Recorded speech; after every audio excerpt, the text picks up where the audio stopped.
On the morning of February 8th, 2010, 17-year-old Mackenzie Cowell was sitting in her high school cafeteria in Wenatchee, Washington. Wenatchee was a small agricultural town nicknamed the apple capital of the world because of its thousands of acres of sprawling apple orchards in the area. And in the cafeteria, Mackenzie was sitting around a long table with her high school dance team, the Applettes, that was named after the town's biggest crop. Mackenzie loved dancing almost more than anything. And even when she wasn't doing routines with the dance team at football and basketball games, she would often dance her way down the halls to class or out to her car in the school parking lot. And as a high school senior, she was one of the leaders of the Applettes. And so she and some of the other seniors were talking about the new sweatshirts they wanted to design for the dance team. The girls talked about the different images they could put on the shirts and what color they should be. Mackenzie voted for her favorite color, purple. And then they just relaxed and talked about other things that were going on in their lives, like the boys they were dating, SAT scores, and what they wanted to do that weekend. Then the morning bell rang, and Mackenzie and the other girls grabbed their school bags, got up from the table, and headed to class. Mackenzie was 5 foot 8 inches tall, and she was pretty with long brown hair and red highlights. And she had braces on her teeth that she couldn't wait to get off. But even though her braces made her self-conscious, they didn't stop her from smiling at the other students she passed in the hall. And she knew the braces were a necessary evil if she ever wanted to live out her dream of becoming a model someday. That day at school was a pretty typical one for Mackenzie. She liked her classes and she loved getting to hang out with her friends at lunch, but she spent a lot of her time daydreaming about graduation and thinking about a time when she'd be able to pursue her goals outside of high school.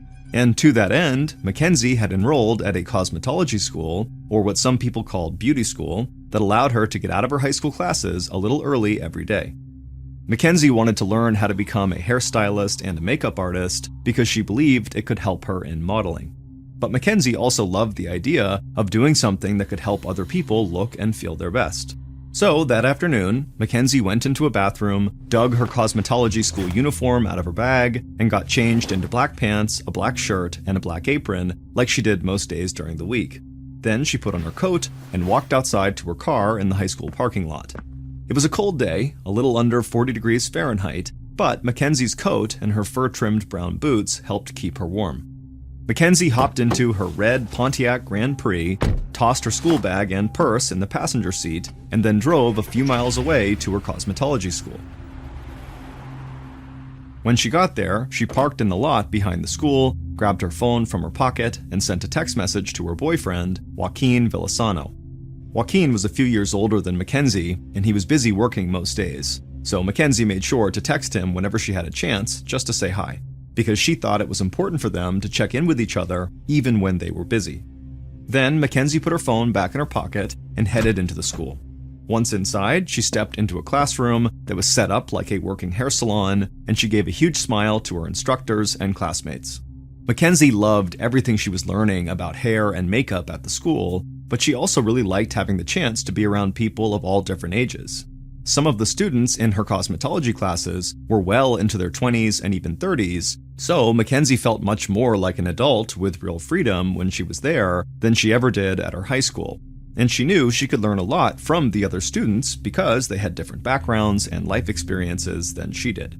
One of the students, a 28-year-old man named Chris Wilson, had a mother who owned a salon. And so Chris was already really good at certain techniques like dyeing hair, and Mackenzie loved how Chris dyed his own hair. And so she had started practicing hair dyeing techniques on herself as well. And so every day when Mackenzie left cosmetology school, she felt like she was learning new skills, either from her teachers or from her classmates. And that evening, after another great day at beauty school, Mackenzie drove home, and as she did, she was in a really good mood. So she turned up her car stereo, blared her favorite song, and bobbed her head along with the beat. And as Mackenzie drove down a tree-lined street in her small neighborhood, she was excited about all the opportunities she was sure were going to come her way. Mackenzie pulled up to her mother's 2-story house and parked her car in the driveway. She grabbed her stuff from the passenger seat and then walked inside the house and went straight into the living room. But before she could even put her bags down, her mother's boyfriend walked in and started yelling at her. And any of that joy Mackenzie had felt when she was driving home had now completely disappeared. Mackenzie couldn't even tell what her mother's boyfriend was mad about, other than the fact that she had come home. Because for some reason, her mother's boyfriend did not like Mackenzie, And so Mackenzie just stood there while he shouted at her and got angrier and angrier, until finally Mackenzie told him to leave her alone, and she ran upstairs to her room, sat on her bed, and fought back tears. Then she grabbed her phone and called her dad. Mackenzie split time between her divorced parents' houses, and on the phone she told her dad she couldn't wait to come over to his house the following night. And her dad said when she came over he would cook her a special dinner and make her an ice cream float, which had been her favorite dessert since she was a kid. By the time Mackenzie hung up with her dad, she felt a little better. But while she sat there on her bed, she thought about the argument she'd just had with her mother's boyfriend over seemingly nothing, and she decided she was not going to put up with him anymore. So Mackenzie sat there on her bed for a minute, took a few deep breaths and really psyched herself up. Then she marched downstairs, found her mother, and she told her it was time to make a decision. Mackenzie said her mother could choose either her daughter, or her boyfriend, but she couldn't have both.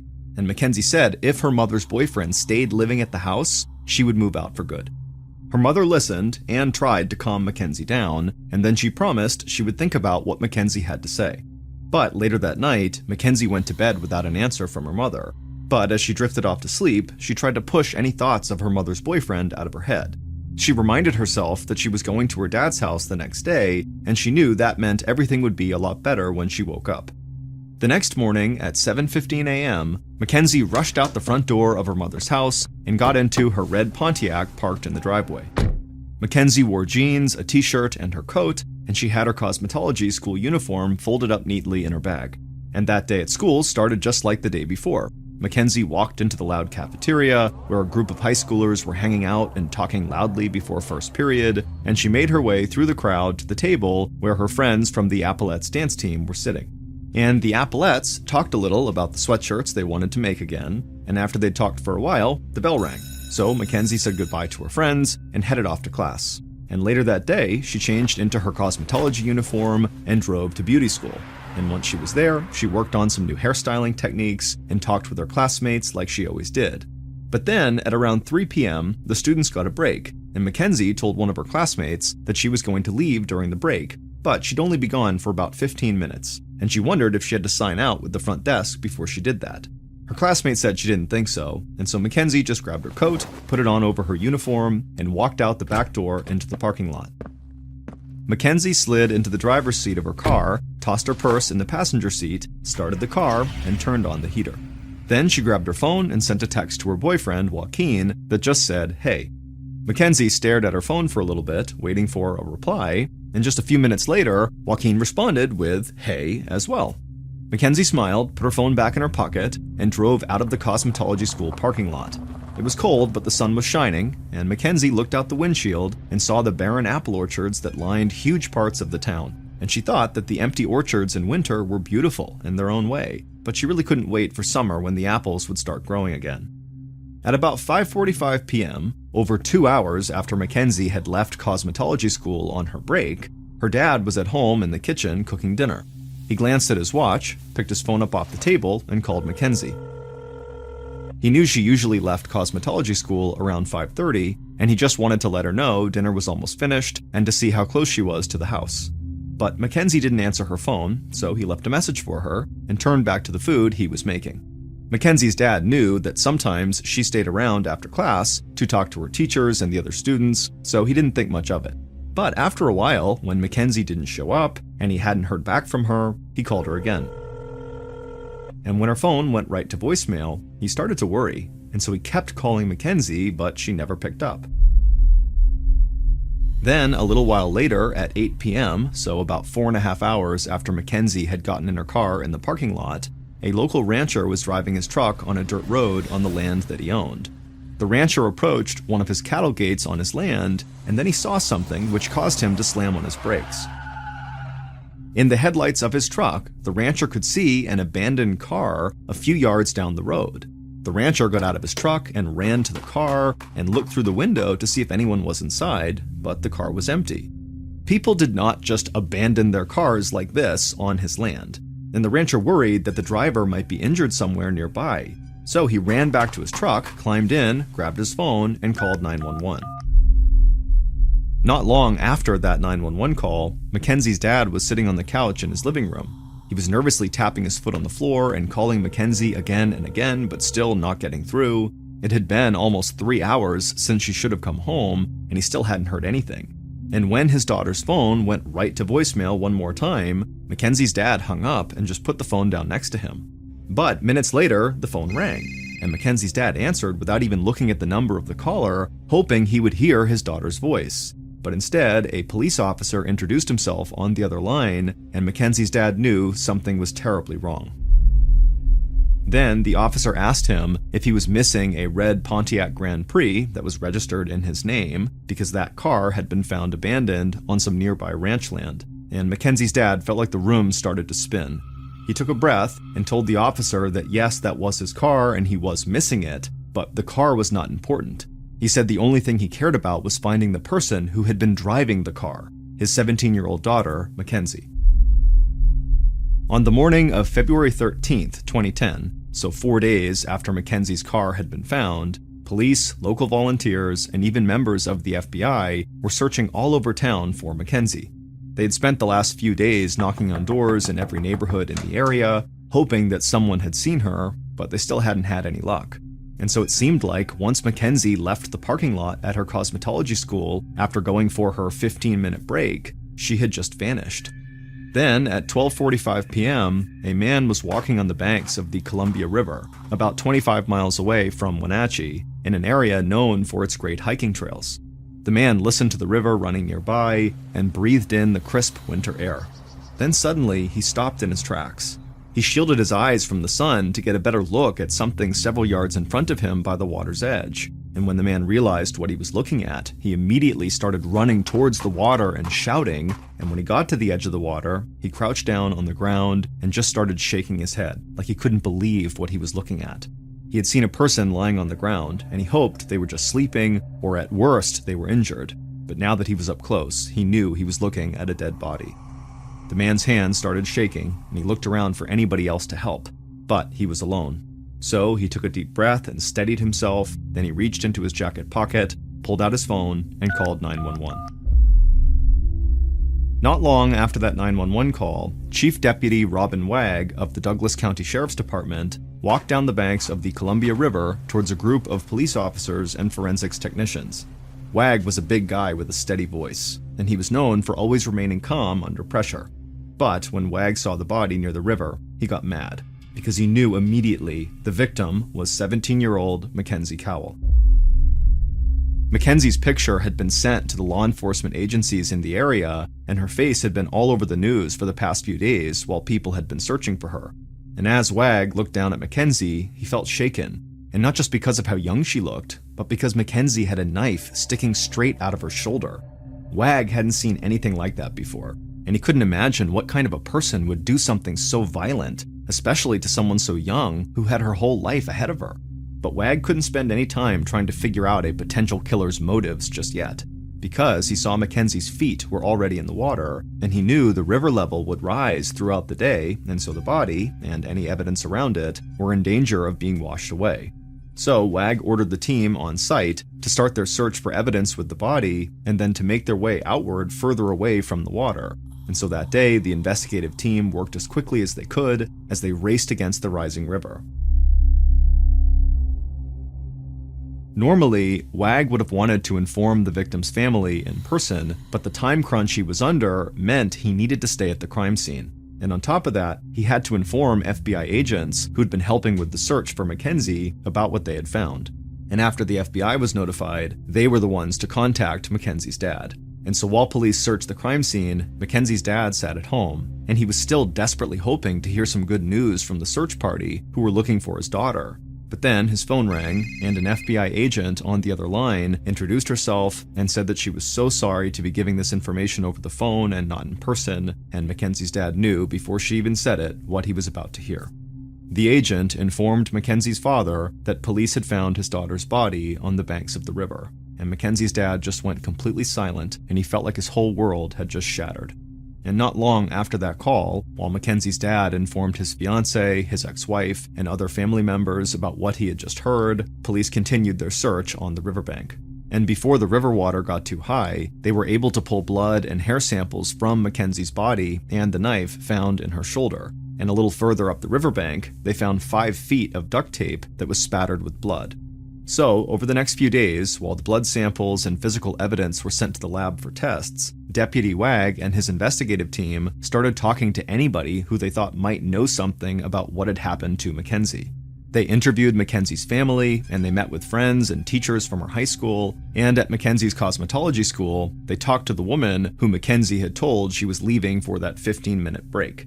And they spoke to Chris Wilson, the man whose mom owned a salon. But all anybody seemed to know was that Mackenzie had gone out to the parking lot for this break and then just never came back. But then a woman contacted the police and told them that she thought she had seen a thin, dark-haired young man walking away from Mackenzie's red Pontiac Grand Prix not long after it had been abandoned. But that description could fit a wide range of people. So, Wag shifted his search from Mackenzie's school life to her life online to see if he could narrow down his search for this thin, dark-haired young man. And so, detectives began looking at Mackenzie's social media pages on sites like Facebook and MySpace, and Mackenzie's social media posts led police right to a young man who fit the witness's description, Mackenzie's boyfriend, Joaquin Villasano.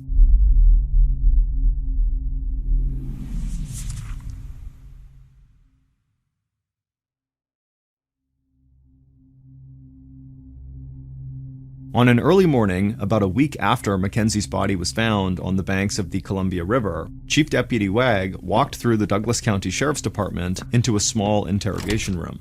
Wag watched as a technician wrapped a blood pressure cuff around Joaquin Villasano's arm to prep him for a polygraph, or lie detector test. Joaquin was thin with dark hair, and he wore a t-shirt and jeans. And under the bright fluorescent lights overhead, Wag could see that Joaquin was visibly nervous. Then, Wag entered the room and took a seat next to several officers who were already inside there. In the days following the discovery of Mackenzie's body, different law enforcement agencies had come together to form a task force for the murder investigation. And so now Wag and other investigators from the Douglas County Sheriff's Department were joined by members of the Wenatchee Police, the Washington State Police, and the FBI. And all of them were eager to hear what Mackenzie's boyfriend, Joaquin, had to say. The room got quiet, and then, in a calm voice, the investigator leading Joaquin's polygraph test asked if Joaquin was a gangster, because they had seen social media posts that supposedly celebrated gang behavior.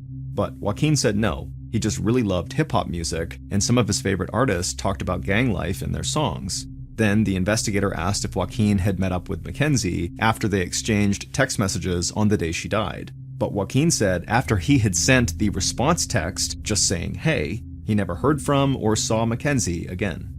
Wag noticed that almost every time Joaquin answered a question, he looked down at the floor, and Wag knew that could be a sign that Joaquin was lying or trying to avoid the question. But Wag also thought this kid might just be painfully shy. Then finally, the investigator asked Joaquin if he had killed Mackenzie, and Joaquin said no. He said he loved her. But by the end of the session, investigators still weren't sure what to make of Joaquin. Several answers he'd given had been inconclusive on the polygraph test, so there was a chance that he'd told several lies. But Wag and the others didn't want to condemn Joaquin without conclusive proof, and so far, all they really had was the text message that Joaquin had sent in response to Mackenzie's text on the day that she had died. And neither of those text messages were substantive, they just said, "Hey." And so investigators knew they had to find something more concrete than that if they wanted to hold Joaquin, but Joaquin's interrogation and conversations with some of Mackenzie's friends and family led them to another potential suspect, because almost all of the people police talked to had pointed them to someone who they said Mackenzie fought with all the time. And so, as the investigation moved forward, Wag started to think that maybe Mackenzie's boyfriend was not the killer. However, maybe Mackenzie's mother's boyfriend was. About a week after Mackenzie's body had been discovered, Wag and other members of the task force started to look deeper into the relationship Mackenzie had with her mother's boyfriend. And almost everything they found out made it clear that Mackenzie and her mother's boyfriend argued a lot. And then, Mackenzie's dad told investigators that the night before Mackenzie had gone missing, she had given her mother an ultimatum and said her mother had to choose between Mackenzie and her boyfriend. So, on a cold February afternoon, investigators went to Mackenzie's mother's house. But when they met with the boyfriend, it was a quick conversation. He admitted he and Mackenzie did not get along, but he said he would never do anything to hurt her. And he said he was nowhere near Mackenzie at the time she was murdered, and that multiple people could vouch for his whereabouts. And when Wag followed up on his alibi, it checked out. Still, Wag was not ready to write off any potential suspects just yet. But after meeting Mackenzie's mother's boyfriend, Wag still thought Mackenzie's own boyfriend, Joaquin, seemed like a much stronger lead. And the test results that came back from the lab confirmed that genetic material found on that knife in Mackenzie's arm and on the blood-spattered duct tape belonged to a male. And the violent nature of the attack led Wag to believe it had been carried out by someone who knew Mackenzie and that it could have been a crime of passion. And so Wag felt like he was still on the right path with Joaquin. On February 25, 2010, over 2 weeks after Mackenzie's murder, 1,800 people filled the stands of the arena where the local hockey team played. They had all come together to celebrate Mackenzie's life at a public memorial service. The owner of the hockey team had paid for the entire service and had made sure that the ice on the hockey rink was covered with a floor so Mackenzie's dance team, the Applettes, could perform a routine in her honor. And at the end of that dance routine, all of the dancers hugged and cried. And none of them could believe that their friend Mackenzie, who loved dancing as much as they did, would never get to perform with them ever again. And during that memorial service, members of the audience were very moved by that dance performance and the effect it had on the dancers. They saw how emotional they were getting. And so the audience got really upset and angry, and a lot of the people in attendance decided they needed to do something to help find Mackenzie's killer. So, in the weeks following the memorial, business leaders in the community came together and started a reward fund, offering almost $40,000 to anyone who had information that led police to the person who had committed this horrific crime. Chief Deputy Wag hoped the reward might bring someone forward who had been unwilling to talk to police before. And he hoped someone would be able to shed light on new evidence because he still didn't have enough to link Joaquin to Mackenzie's murder, and he really had no other viable suspects. But then, in early April, over a month after the memorial, a call came in to the police that would turn the entire investigation on its head. In early April, about 2 months after Mackenzie's murder, Chief Deputy Wag was sitting at his desk when a fellow officer rushed in looking very excited. And the officer told Wag that they had just gotten a call from a woman who said she knew exactly who killed Mackenzie and how they had done it. So Wag took down the woman's information and quickly set up an interview with her. Her name was Liz Reed, and she was a low-level drug dealer who had worked as a police informant in the past to help police catch bigger drug traffickers in the area. And so not long after Wag contacted her, Liz came to the station. And when Wag and other members of the task force sat across from her in the interrogation room, they were blown away by what they heard. Liz told them that 2 major dealers she knew had bragged to her about being the ones who had killed Mackenzie Cowell. But she said that wasn't all, because these dealers had made Liz watch a video, what they called a snuff film, that actually showed Mackenzie's murder. And then Liz gave police another piece of evidence that she said would make it clear that these drug dealers were really the killers. She said that after they forced her to watch this snuff film, they had sent her out to the banks of the Columbia River, close to where Mackenzie's body had been found, and the dealers had told Liz that they needed to find a ring that had fallen off of Mackenzie's finger by the river when they had killed her. Liz told police she had gone searching for the ring, but she couldn't find it. After meeting with Liz, Wag and the other investigators shifted their focus from Mackenzie's boyfriend Joaquin to the drug dealers Liz had mentioned. Wag was not going to just take Liz at her word, but she had been a good police informant in the past, so he at least considered her story credible. And so, with all of the details Liz had provided, investigators set out to track down the drug dealers, to find the ring Liz had mentioned, and to locate the snuff film she said would prove who killed Mackenzie. And it turned out that finding the drug dealers was not that hard. They were well known by police in the area, and so not long after talking to Liz, investigators questioned them. But not surprisingly to the police, the dealers denied everything, and they claimed to have no idea who Mackenzie was, other than what they had seen on the news. But police were not ready to just accept the word of 2 known drug dealers, so they continued to pursue this new lead. And on April 20th, over 2 months after Mackenzie's murder, several members of the investigative team were back on the banks of the Columbia River. They were combing the area around where Mackenzie's body had been found, looking for the ring Liz had told them about. But it had been months since the murder, and the depth of the river water fluctuated so much. So officers worried that if they really had missed something as important as a ring the first time around, it would have been washed away by now. But the officers walked up and down the banks, searching every inch of land, and at times one of them would get down on the ground and dig through rocks and dirt where they thought they might have found something, but each time the excitement quickly disappeared when they realized they had not found the ring. Then, suddenly, one of the officers stopped in his tracks. He thought the sunlight had bounced off of something near his feet. He knew it most likely was a rock, like all the other times he thought he had found the ring, but he wanted to make sure. So he got down on the ground and moved his eyes across the dirt, but at first he couldn't see anything. Then the sun shined just right again, and something caught his eye, and he bent down even further and started digging the dirt away, and his eyes lit up, because he was staring at a ring just like the one the police informant Liz had described.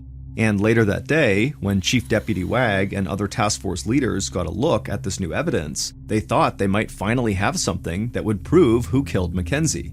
And so Wag and a member of the Wenatchee Police Department took the ring and drove all over town, and they showed it to Mackenzie's parents, her family, and her friends from high school and cosmetology school, but not one of them recognized the ring. So Wag took one final step, and he went directly to the young man who had been his prime suspect, Mackenzie's boyfriend, Joaquin. But Joaquin looked at the ring over and over again, and he said he'd never seen Mackenzie wear anything like it. And all of a sudden, this piece of evidence that had looked so promising proved to be yet another dead end. But even though nobody in Mackenzie's life recognized that ring, investigators still didn't give up on the drug dealer angle. In fact, they spent months following the lead they'd received from their informant Liz, but they could never find any connection between these supposed killers and Mackenzie, and the horrific snuff film Liz had told them about never surfaced. And then finally, months after Liz had first contacted police, she told them she had made the entire story up. There was no snuff film, the ring had been planted on the beach, and the drug dealers had nothing to do with Mackenzie's murder. Months later, Liz would try to go back again on her story and claim she was actually telling the truth about the drug dealers having killed Mackenzie, but the damage to her credibility was done, and so police refused to listen to her. And so, by July of 2010, 5 months after Mackenzie's murder, Wag and other investigators felt like they had lost valuable time and spent valuable resources pursuing a lead that was very likely a lie. They believed Liz was just a desperate informant who was either trying to deflect from her own drug crimes or who badly wanted that $40,000 reward money for information that led to Mackenzie's killer. And so, Wag kept trying to move the investigation forward, but the summer heat and the return of the apples to the orchards made it clear to him just how long the search for Mackenzie's killer was taking. And he knew people in town, and everybody who loved Mackenzie, were giving up hope. But then, investigators got another call from a police informant, and unlike Liz, they still trusted this informant. And the call they got from him would lead investigators to a new key piece of evidence, and they would finally find Mackenzie's killer. Based on the call from this new informant, interviews conducted throughout the investigation, and physical evidence found at multiple locations, here is a reconstruction of what members of the investigation task force believe happened to Mackenzie Cowell on the day she died, February 9th, 2010. On that February day, a few minutes after 3:45 p.m., the killer followed Mackenzie's car into the parking lot of an apartment complex. The killer watched Mackenzie step out of the car holding her purse, and immediately, a look of complete calm came across the killer's face. Then the killer stepped out of the car, put a smile on, and called out to Mackenzie. Mackenzie turned around, she waved and smiled, and walked right over to them. Then the killer led Mackenzie up a flight of stairs and into a small one-bedroom apartment. Mackenzie walked into the living room that was kind of cramped, put her purse down on the coffee table, and then she smiled even wider at the killer.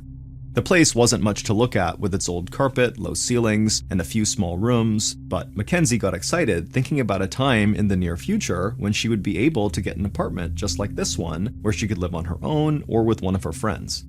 The killer said they were going to grab a glass of water in the kitchen and they'd be right back. And so Mackenzie just stood in the living room, daydreaming again about the freedom she'd get to experience once she graduated from high school. In the kitchen, the killer turned on the sink to let the water run, but instead of getting a cup of water, they opened a drawer, took out a roll of duct tape, and put it on the counter. Then they opened another drawer and looked at all the knives inside, and one knife caught their eye. It was a kitchen knife with a sharp blade and a sleek black and gray handle, something that a chef might use. So the killer reached into the drawer, took that knife out, and held it up in front of them. And just feeling the knife grip in their hand got the killer excited. But they took a breath and kept that look of complete calm on their face. Then the killer turned off the water, picked up the duct tape, held the knife down by their side, and walked back into the living room. The killer saw Mackenzie looking around the room with her back turned to them. And so the killer leaned over and put the duct tape and the knife on a coffee table not far from Mackenzie, and when Mackenzie turned to see what the killer was doing, the killer suddenly lunged at her and shoved her down. Mackenzie fell backwards and slammed her head into the carpeted floor, and immediately the killer climbed on top of her and wrapped their hands around her throat. Mackenzie tried to scream, but the life was being choked out of her and she could feel herself drifting out of consciousness. Then the killer released Mackenzie's throat, but stayed on top of her to keep her pinned down. The killer reached back behind them, grabbed the duct tape from the table, ripped off a long piece, and quickly bound Mackenzie's hands with it. Mackenzie tried to fight back, but she could barely move. Then the killer reached back to the table again, grabbed the knife, and slashed Mackenzie's throat. Blood spilled from Mackenzie onto the carpet, and she took her last breath. The killer stood over Mackenzie for a minute, just watching her die, and then when she went still, they raised the knife and slammed it into her shoulder, and then began trying to saw her arm off. But the knife wasn't made for that, and the killer realized they didn't have the time or supplies to do exactly what they had wanted. So the killer left the knife in Mackenzie's shoulder, and they went back to the kitchen and washed the blood off their hands and face. Then they walked back through the apartment, grabbed Mackenzie's purse, darted outside to the parking lot, and walked to Mackenzie's red Pontiac. The killer dug through Mackenzie's purse, found her car keys, and got into the car, fired it up. Then they drove that car outside of town onto a secluded dirt road by a ranch. Once they had parked the car, the killer got outside and calmly walked back down the road as the sun started to set. And they walked several miles back to their apartment, and by the time they got back, it was dark outside, and inside, Mackenzie's body was still on the floor. And days later, the killer drove Mackenzie's body, with the knife still sticking out of it, to the banks of the Columbia River and left it there. And a few days after that, the killer told the cosmetology school they attended that they would be taking a leave of absence. Chris Wilson, Mackenzie's classmate at beauty school, whose mother owned a salon, had murdered Mackenzie and then attempted to dismember her. He tried to cut off her arm, but realized he couldn't, and so just kind of stopped. And in terms of Chris's motive, all we know is that Chris was totally obsessed with death, serial killers, and movie murderers. And he showed off this obsession with death with his tattoo of Hannibal Lecter, the killer cannibal from the movie Silence of the Lambs. Chris had even spent time working at a funeral home, likely because he loved being around dead bodies, but he had been fired because the funeral director said that Chris had started to do some things that made the rest of the staff feel very uncomfortable. But none of this was known to Chief Deputy Wag and the investigation task force until they received the call from that second police informant. This informant was in jail, but he hoped providing information about Mackenzie's killer might help him with his own case. So he contacted police and told them that Chris was one of Mackenzie's cosmetology school classmates and that Chris was actually very dangerous and was totally obsessed with murder. And after the police got this call, they met with Chris, and they saw Chris's dyed black hair and thin frame, and they knew he fit the description from the witness who had seen a dark-haired, thin young man walking away from Mackenzie's abandoned car. And then police checked security camera footage of the cosmetology school from the day of Mackenzie's murder, and on one of the videos, Chris could be seen leaving the school and heading into the parking lot about a minute after Mackenzie was seen leaving on the video. And so with all of this new information, investigators asked Chris to submit to a DNA test. And those test results showed Chris had possible links to the genetic material found on the knife used to stab Mackenzie and on the blood-spattered duct tape found near Mackenzie's body. And DNA testing would also provide police with the piece of evidence that ultimately turned the case around. Because when they searched Chris's apartment, police found a blood stain deep in the living room carpet, and tests done on that piece of carpet showed that the blood belonged to Mackenzie. And police heard from other cosmetology school students that Chris and Mackenzie might have been developing a relationship, which is why she would have been comfortable going to his apartment. Then, police found pictures on Chris's phone that he had taken of his female friend posing as a dead body in his living room right on the spot where Mackenzie's blood had been found, and so investigators were certain that Chris was the killer. Investigators believed they had proven beyond a doubt that Chris committed first-degree murder, but the district attorney had reservations because there was no clear-cut evidence that placed Chris in the apartment at the time of Mackenzie's murder, and no evidence that Chris actually drove Mackenzie's body to the river. And so, Chris was able to sign a plea deal in which he confessed to killing Mackenzie, and in exchange for that confession, he was only charged with manslaughter and sentenced to just 14 years in prison with a potential early release in 2023. Spring of 2013, a young woman named Melissa finally moved out of her mother's house and got her own place across town. For the first few months she was living there, she never noticed anything strange. But about 3 months into living there, things started to get a little bit weird. It started with a whole bunch of hang-up calls where someone from different numbers would call, she'd answer, and she could hear them breathing, but they weren't saying anything. And then she started getting these huge bouquets of flowers delivered to her front step, but they were delivered from anonymous. Then after that, she started noticing things in her kitchen and her living room were going missing. Things like plates, cups, drink coasters, salt shakers, forks and knives, little things, but since she lived alone and she was the only one moving these things, they really stood out. Melissa had this habit that every time she went to bed, she would unplug her TV. She had this irrational fear if she didn't do that, that it would spark a fire and her house would burn down in the middle of the night. So she was pretty obsessive compulsive about always making sure the TV was unplugged before she went upstairs to bed. And so one night, around the same time she's getting these hang-up calls and there's flowers being sent to her door and things are going missing, she unplugs her TV and she goes up to bed. The next morning she gets up and comes downstairs and the TV's plugged in again. She convinces herself that, well, she must have forgot to unplug the TV. As rare of an event as that is, it has to be what happened. And so that night she unplugs the TV and remembers looking directly at the plug, confirming that yes, I've unplugged the TV. And then she puts it down and looks again at the outlet. It's not plugged in. It's definitely not plugged in. And then she goes upstairs to bed. The next morning when she walks downstairs, she had the sense of dread that when she turned the corner, because her TV was right at the bottom of the stairs, that when she turned the corner, it would be plugged in again and her worst nightmare would come true, that something is happening on my first floor when I'm asleep at night. And as she comes down the stairs and turns the corner, what does she see? The TV is plugged in again. She's horrified, but has no idea what to do. It's not some malicious act. And she's telling herself, well, maybe I forgot again. But then she's like, no, I remember last night staring at the plug. I definitely unplugged it. And so she flies around her first floor to make sure, one, everything is locked, but two, no one else is in here. And when she's satisfied that, yup, it's empty down here, and two, everything is locked, she sits there thinking, well, now what do I do? Do I call the police and say, someone's plugging in my TV? You know, she can't do anything. And it was at this point that Melissa developed a very real fear of her first floor. And she began going to bed so early at night because she could not be on that floor when it started to get dark. And so imagine living alone, being afraid of going down to your first floor, how scary it would be at night when you're laying in bed, your door's shut, and any noise you hear in the house, you're going to attribute to your first floor. And so Melissa was living this absolutely wretched life where she's scared of everything outside of her bedroom. And so with that as context, Melissa goes to bed one night super early, probably like 3 o'clock. The sun's not even down yet, but she's upstairs. But eventually it does get dark outside and she still has not fallen asleep. And so she sits up in bed and she turns on the TV. And right away, the channels on the screen start to change. And she's thinking, oh, I must be laying on the remote. But then she remembers the remote's in my hand. And so she's looking at the remote and then she's looking at the TV. She's not touching her remote.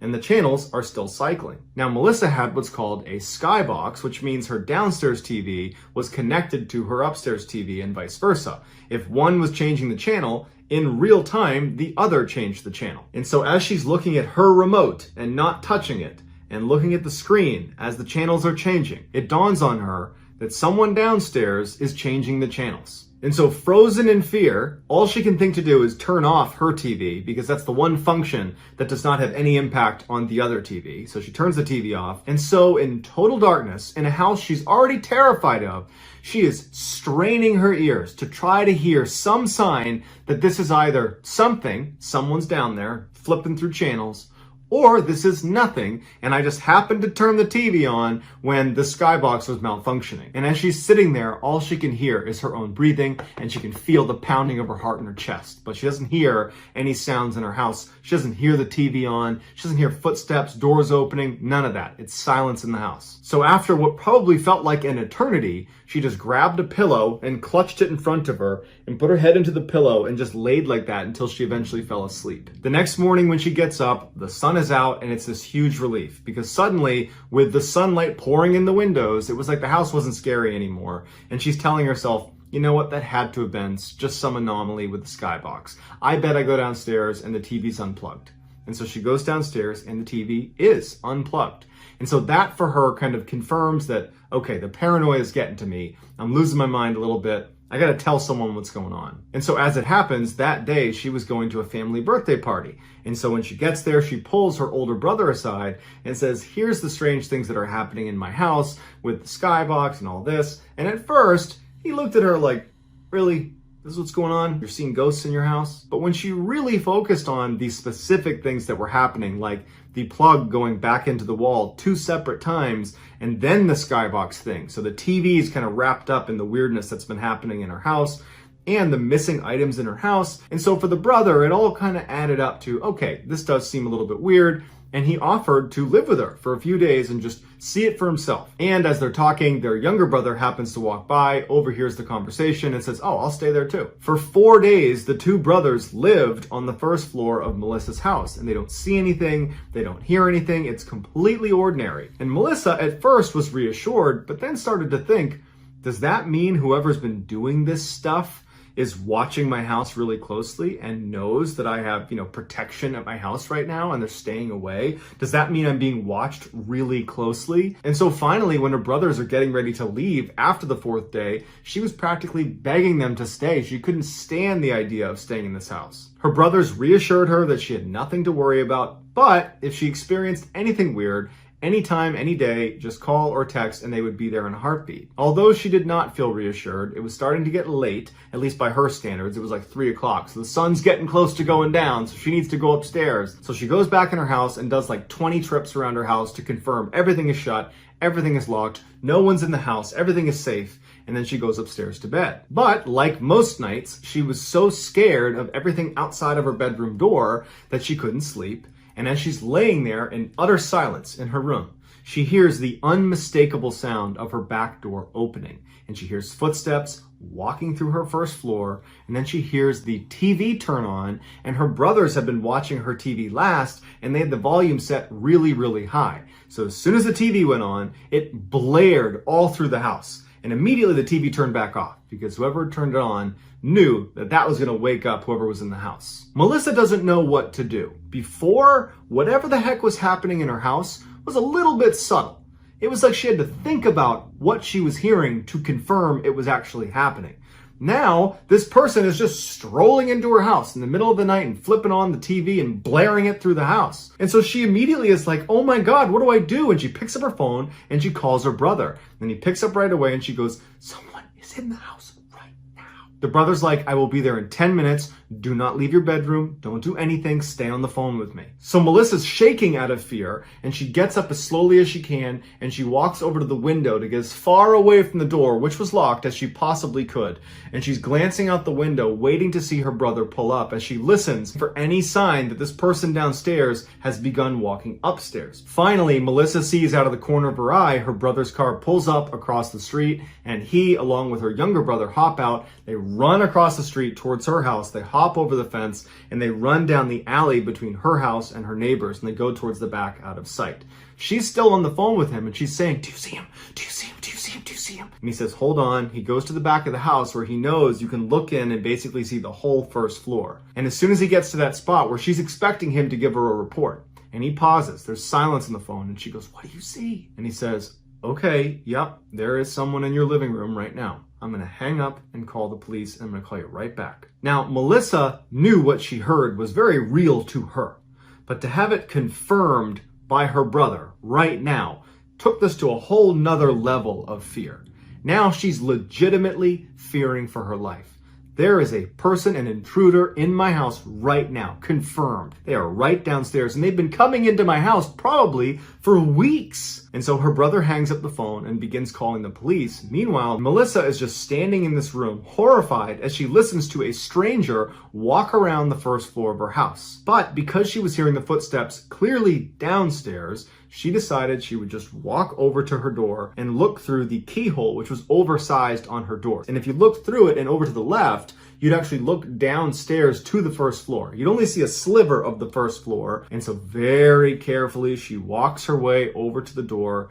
And as she kneels down to look through the keyhole, her phone rings. It was in her pocket and it wasn't on silent. It was on loud and it was her brother calling back. And she kind of fumbles for her phone. She drops it on the ground. It's still ringing and she finally silences it. And then reflexively, she pokes her head back and looks through the keyhole, and standing at the bottom of the stairs looking up at her is a man with a hat pulled over his eyes who's clearly heard the sound, and he begins walking up the stairs. She's falling over backwards, screaming at the top of her lungs to get her brothers inside. She hears them come charging inside. She hears this epic struggle on the stairs, and she hears this person who's in her house, because it was a voice she didn't recognize, screaming, "I'm sorry, I'm sorry, I'm sorry."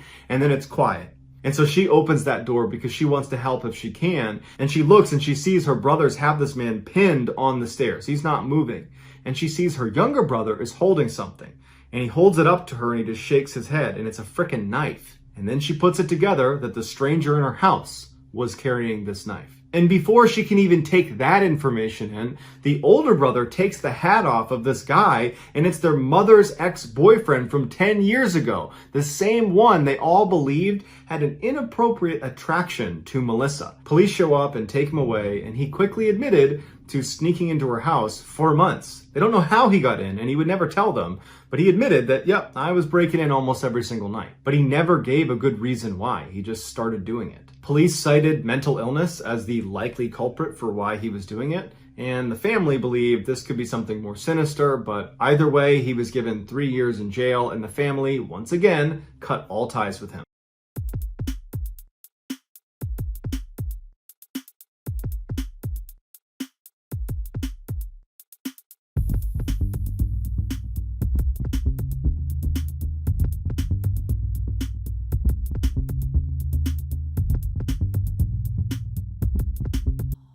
In February of 2013, a young woman named Kim finally moved out of her parents' house, and she moved into this tiny little apartment that she absolutely loved. Kim had severe social anxiety. She could not stand being out in public, talking to people she didn't know.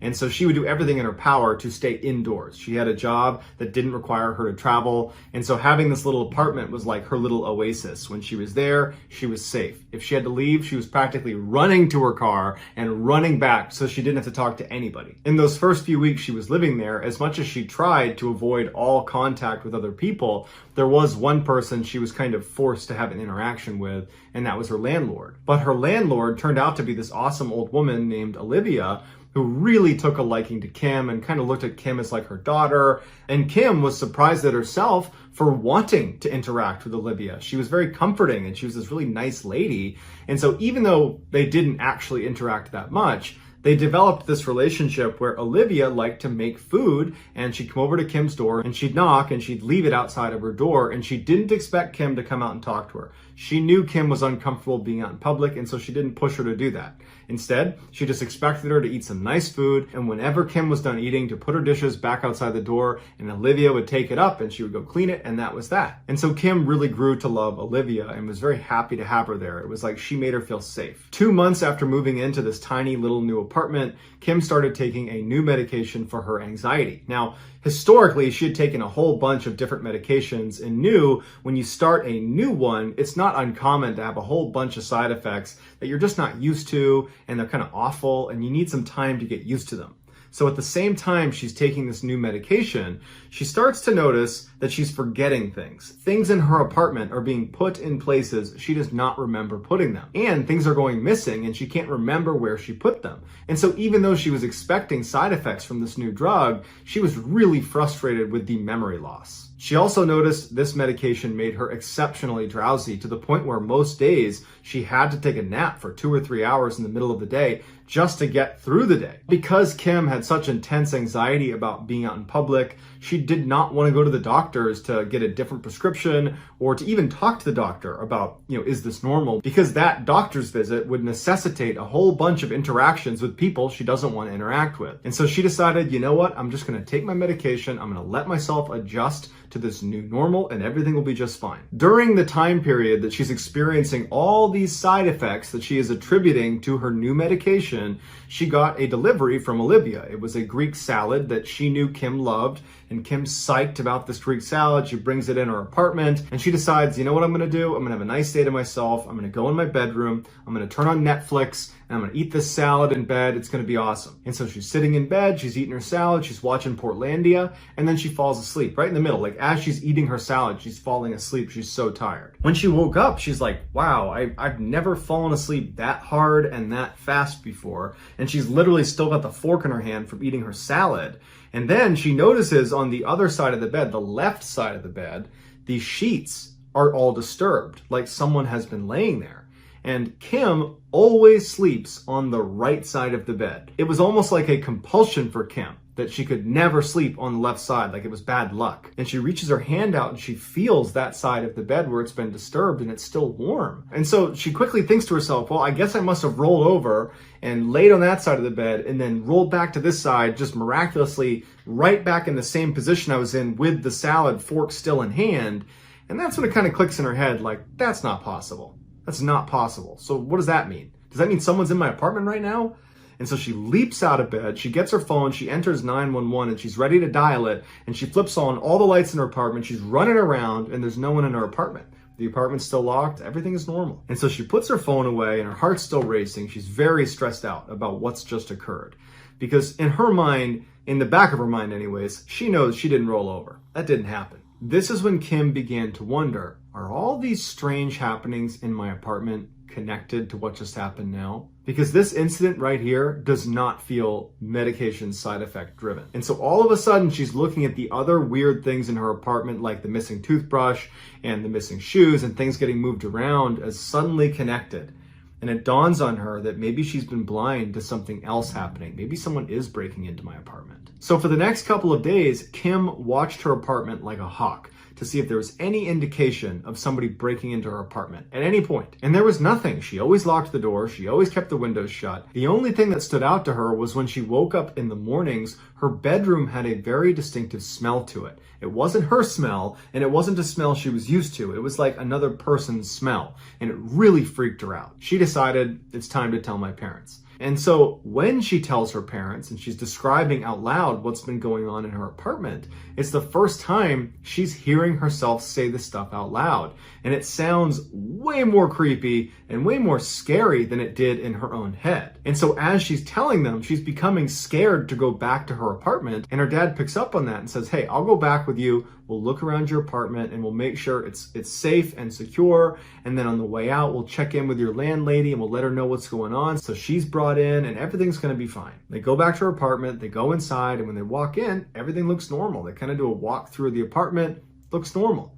But before her dad leaves, he says, hey, let me just do a closer inspection of your whole apartment. Let me look everywhere and make sure there's not like some special way to get in here, just to give you peace of mind. And so he went into her bedroom and he starts looking around and he's lifting up the mattress and looking underneath. And then he opens up her closet, which is this big closet, lots of clothes in there. It's not quite a walk-in closet, but it's big enough that you can easily stand in there. And her father reaches in and splits the clothes and he uses his light to look at all of the back wall. And he pushes on it and he taps on it and he sees if there's any sort of special compartment. There's not. But before he walks out again, he notices a little blurb of writing on the bottom right corner of the inner wall, an area that you could only see if you were standing in the closet looking for strange things on the wall of the inside of this closet. He kneels down to take a look at it, and it's this little tiny blurb of text that says, come back here so I can look at you. And the only way you could write it is if you were laying down in this tiny little corner facing the exit of the closet. And that's when her father looks at the bottom of the closet, and one of the slats on the closet door was missing. And so in theory, if you were someone that was writing this message, you'd be laying down where your eyes would be looking through that slat right at her bed. Her father put it together and he stood up. He walked out to his daughter and he said, "Come over here." He showed her what's in her closet and he said, "Did you write that?" And she goes, "No." And he goes, "All right, it's time to leave." They walk outside, they go to his truck, and he calls the police and he says, "Someone's breaking into my daughter's apartment." Police show up, and using CCTV footage, they capture a grown man regularly going into Kim's apartment in the middle of the night, and he clearly has a key. It would turn out to be Olivia's grown adult son named Henry, who lived with her, who apparently, as soon as he saw Kim for the first time, he fell madly in love with her and became very obsessed with her. And he developed this fake relationship in his mind where he believed he and Kim were dating, even though Kim didn't even know Henry existed. She didn't even know he was living with Olivia. She had never seen him before. During questioning, Henry said what he did is he got sleeping pills and he ground them up, and anytime his mother was delivering food to Kim, which she loved to do, and she was always excited about it, so she was talking about it so he would know it was happening, he would put sleeping pills in her food, he would mix it in, and then he knew as soon as it was delivered, she would be asleep, and he would use his mother's spare key to go into the apartment. And what he said he did is he never touched her. He never laid a hand on Kim. Instead, he laid next to her in bed or watched her from inside the closet. So for the 4 months that Kim lived in this apartment, where she believed every time she came inside and shut the doors that she was kind of away from society, she could just be alone in her bubble, well, in reality, there was some psychopath just a few feet away from her almost the entire time. When Olivia found out about all of this, she made a point to tell Kim she had nothing to do with it and she was terribly sorry, but their friendship ended. On October 17th, 1941, 73-year-old Philip Peters was supposed to join his friends for dinner, but he never showed up. His neighbors knew Phil was living alone at the time because his wife had recently fallen and broken her hip and was in the hospital. And so they were worried about Phil being on his own, and they thought, you know what, let's just be sure, let's call the police and have them go over and check on him. When the police arrived at his house, they knocked on the door, no answer. They tried the door handle, it was locked. They tried the other door, that was locked too. They looked in the windows, it was all dark, and they had to get another neighbor who had a key to open the door for them. When they stepped inside, there was blood everywhere, on the walls, on the ceiling, everywhere. And in the middle of the kitchen is Phil Peters, face down. He has been bludgeoned to death. The police immediately draw their weapons and they're looking around the house thinking someone could still be here. And they clear the whole house and there's no one there. And so a whole bunch of detectives converge on the house and they start investigating. And they realize pretty quickly how strange the scene was. Nothing in the house was vandalized. Nothing in the house was stolen. And Phil himself was just a very modest, retired auditor. He certainly didn't have any enemies, and so the revenge angle didn't necessarily make much sense. But then you got to remember that when police first got there before they discovered his body, the house was shut and locked, and there was no sign of forced entry. And so whoever was in there with Phil at the time of his death must have known Phil enough to have a key of their own or have Phil open the door for them. So it made investigators wonder what would motivate some person that's in Phil's inner circle to commit such a heinous crime when the obvious angles, such as theft, vandalism, revenge, have basically been crossed off. Not to mention, there was virtually no evidence of who could have done this, with the exception of the murder weapon, which was this big piece of metal called a stove shaker. But the person who had used it to kill him had taken the time to meticulously wipe it off. So there was nothing on it, no fingerprints, no anything. So for months, detectives agonized over this case, but they got nowhere. 9 months later, a housekeeper was hired by Phil's widow to help around the house now that Phil was gone. And she said as soon as she moved in, she started hearing strange tapping sounds all through the house, but didn't think anything of it. And so that day, the day she's calling police, she's alone in the Peters residence and she hears the tapping and it's coming from the kitchen.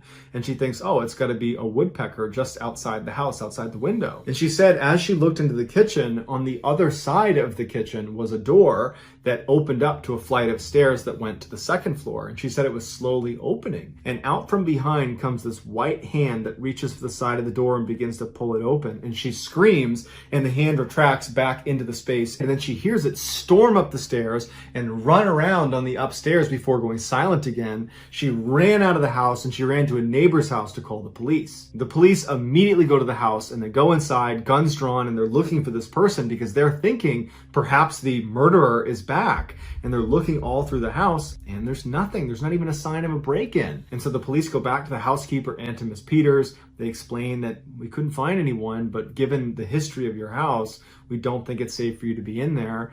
And so the housekeeper didn't go back, and Miss Peters was moved back to the hospital where she could be looked after during the police investigation. At this point, the police decide we're going to permanently stake out this house. We're going to have 2 detectives that are outside this house watching it at all times. And so 2 detectives go and they're sitting outside, and for a couple of days they're not seeing anything, they're not hearing anything, and they decide to just go inside and have a look around. They both walk into the house, they go upstairs, they look around, they don't see anything, they go back downstairs, and as they're standing on the first floor getting ready to leave, they hear what sounds like a doorknob turning upstairs. They both heard it, so they go upstairs and they start searching different rooms, and one of the detectives goes into the bedroom and opens up a closet, and past all the clothes, bottom left-hand corner, he sees a foot dart into a little space in the back corner of the closet. And without any hesitation, this guy jumps head first into the closet and grabs the foot of this mystery person who's crawling into a tiny little panel in the back of a closet. And he holds on to this person who's fighting with their life to get away, and he starts pulling them out, and he's yelling for his partner to come over. He comes charging in. They both grab this person and they yank this person out. And they would describe him as the strangest looking person they had ever seen. He was super tall, but rail thin, and his skin was so dirty it appeared gray. His name was Theodore Conies, and he had been living in this house for a year. Before Conies moved in, he had fallen on hard times. He was sleeping in alleyways, and as it started to get colder in September of 1941, he decided he would approach his longtime friend Phil Peters, and he would ask him for some money and maybe an opportunity to crash at his house for a couple of days. But as it happened, when he got to Phil's house, Phil wasn't there. Phil was at the hospital visiting his wife who had a broken hip. And so the house was vacant. And Conies saw an opportunity and he broke in. And at first his plan was just to steal food, get warmed up a little bit, and then leave. But he noticed when he was looking through the house for things to take that in the back of one of these closets was a panel that led to this tiny little almost secret attic space that wasn't being used for anything because it was impossibly small. You'd have to be incredibly skinny just to get through the little square opening that would bring you into this little space. And then once you got in, you could only get in by slithering head first in. You couldn't stand up. You had to be laying the entire time. You couldn't extend your legs all the way if you're a full-grown adult. So you're kind of tucked up in almost like a pseudo-fetal position. But Conies saw this as a huge upgrade from living on the streets, and he decided that this is where he's going to live for the winter. And so he went around the house gathering supplies between blankets and food and water, and he filled his tiny little space. And then he went back downstairs and he locked the front door again, made sure everything looked the way it was when he showed up. And he went into his little space and shut the door behind him. And when Phil came home that night, he didn't notice anything. And for the next several weeks, Phil never noticed a thing. Every time Phil would leave, Conies would sneak out, go downstairs, make himself some coffee, get a bite to eat, then go back up to his little space. He even cut into the house's wiring system and stole one of Phil's radios, brought it into the cubby with him, attached it to the new wiring, and he got to listen to the news so he didn't feel so isolated from the outside world. But about a month later, Conies leaves his little spot to go downstairs because he thinks Phil is gone. He gets to the kitchen, he's going through the fridge. When he shuts the fridge, he looks over and there's Phil standing there looking at him like, "What are you doing in my kitchen?" In a panic, Conies grabs the stove shaker and beats Phil to death. Not knowing what else to do, he wipes off the murder weapon, leaves it where it is. He goes in the fridge, he gets some more food and drink, and he goes right back up to where he lives. He would follow the investigation of Phil Peters' death on his radio, curled up inside of Phil Peters' house. Conies was quickly found guilty of murder and sentenced to life in prison. After hearing his sentence read to him, he says out loud, "Now I feel safe. I'll have a better home than I've had in years."